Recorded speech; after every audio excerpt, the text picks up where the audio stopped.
So what is going on, guys? I am Amazing. Welcome back to another video where today we are going to be listening to all of the Samantha wisps that you can find in Tag der Toten. Similar to ones that we could get in Classified, there are 4 of them in this map. However, this time she isn't specifically talking to the characters or about them. She talks about her father, Group 935, the Ether, Richtofen, the storyline, and other things like that, which are very interesting. So I'm going to play them for you and then we'll come back and explain what she's going on about after. Enjoy.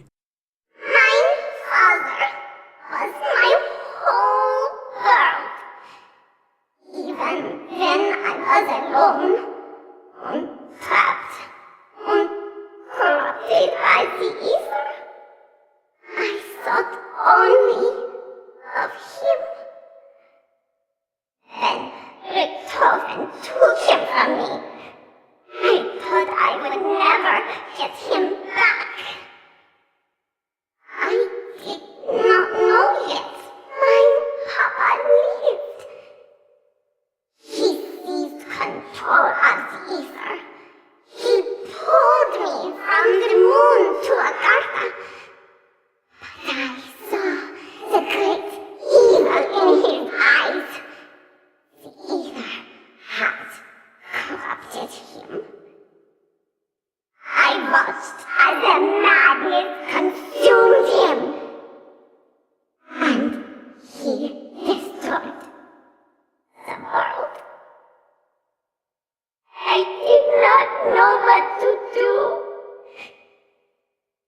With nowhere to turn, I was forced to reach out to my sworn enemies.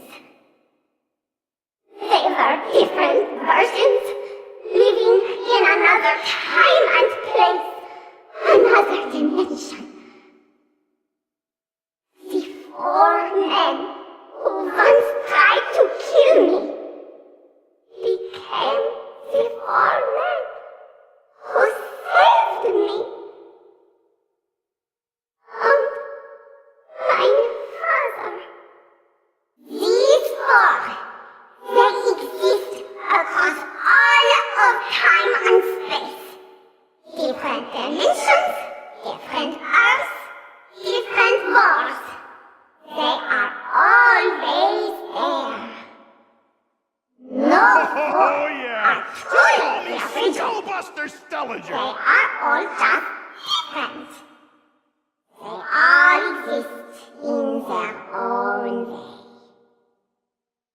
But as the ether grows and continues to corrupt, so too will their torment.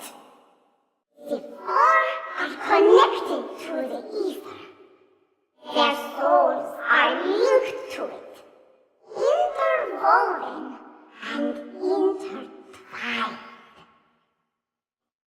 If the universe were held together with tape and bits of string, they are that string.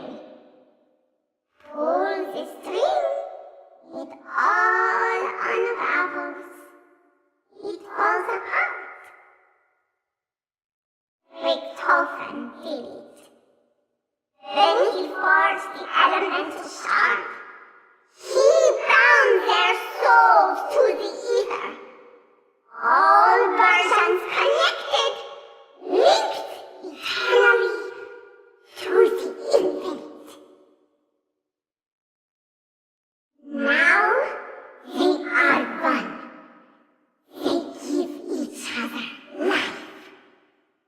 The fate of one is tied to the other. The ether, it knows it must keep them alive. It must bind them to their existence.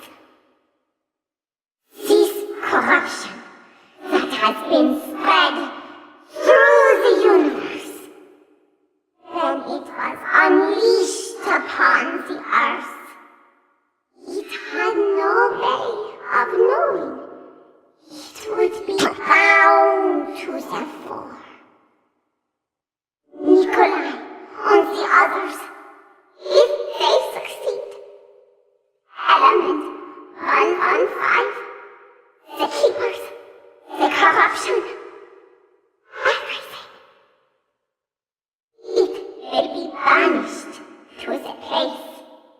below creation.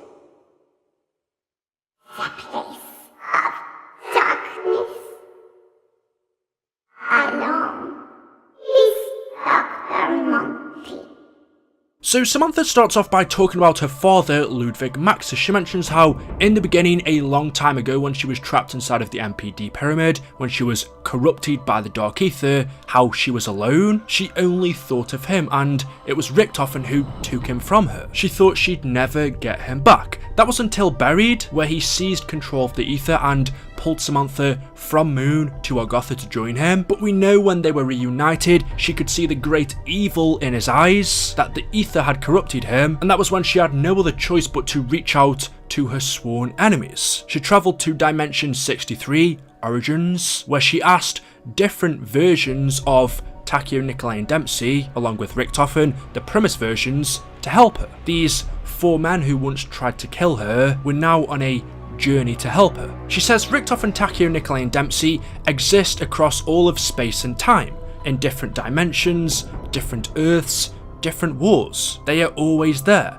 No 4 are truly the original, they are all just different. They all exist in their own way, but as the Ether grows and continues to corrupt, so too will their torment. They are all connected through the Ether. Their souls are linked to it, interwoven and entwined. If the universe were held together with tape and a piece of string, they are the string. Pull the string, it all unravels, it falls apart. Richtofen did it. When he forged the elemental shard, he bound their souls to the Ether. All versions connected, linked entirely through the infinite. Now they are one, they give each other life. The fate of one is tied to the other. So that gives us a different perspective to our characters. We know about the hive minds that the characters share. We learnt about this in Alpha Omega, where it seems each and every different version of our characters, the hundreds and thousands of different versions of them that are out there, we don't know specifically how many. As Samantha says, we don't know which are the originals, but each of them is slightly different in their own way. Even though one Richtofen might not have experienced something that another one has, he can still remember it and sometimes even see it, even though it never personally happened to him. She tells us that when Richtofen forged the elemental shard, it was at that point that he bound their souls together. All of the versions of our characters became connected. What happens to one character has an effect on all of them. And then the final thing she says is the Ether. It knows it must keep them alive. It must bind them to their existence. This corruption that has been spread through the universe when it was unleashed upon Earth, it had no way of knowing it would be bound to the 4. Nikolai and the others, if they succeed, Element 115, the Keepers, the corruption, everything, it will be banished to the place below creation, the place of darkness, along with Dr. Monty. And we know at the end of our zombie storyline, when Nikolai finally destroys the multiverse, as Samantha tells us, it banishes 115, the Keepers, the Apothecans, the Shadow Man, and Dr. Monty to the place below creation, which is the Dark Ether. All of this evil is now trapped there forever, unless they find some way to escape as they have before. And now that it's all gone, as we've seen in the ending cutscene, it is only Samantha and Eddie that are alive and left to live in a world safe, free of corruption, allowing them to grow up. Personally, now I've had time to think about it, I actually think the ending is really good and probably the best possible ending we could have got. When I first saw it, like a lot of people, I was a little bit disappointed. The fact that there really wasn't any boss fight. There was nothing shown about the Great War, which we all thought would be this big dramatic ending. That isn't what we got. What we did have is the total opposite, where the characters end up taking their own lives. And when you think about it, the trailer has a much deeper meaning to it compared to what we've previously seen. They basically sacrificed themselves to give the children a better life, and as Samantha said, she hated them to begin with, but in the end, what they've done for her, killing themselves to allow her to go on, well, I think they've paid her back for what they did to her back in the beginning. And I also want to say a massive thank you to Tryout for giving me this experience over the past 10 or 11 years. It's probably been the best one I have ever had in a game. The storyline's just been so awesome and meaningful, and I've also just uploaded a short tribute video for the end of Zombies on the channel as well, so if you want to check it out, the link will be in the description or at the end of the video. So anyway guys, there we go, that is it, that is all for today's video. As always, hopefully you have enjoyed. If you have, you know what to do, drop a like rating, make sure you are subscribed to stay up to date with the latest videos on the channel. Thank you, and until next time, goodbye.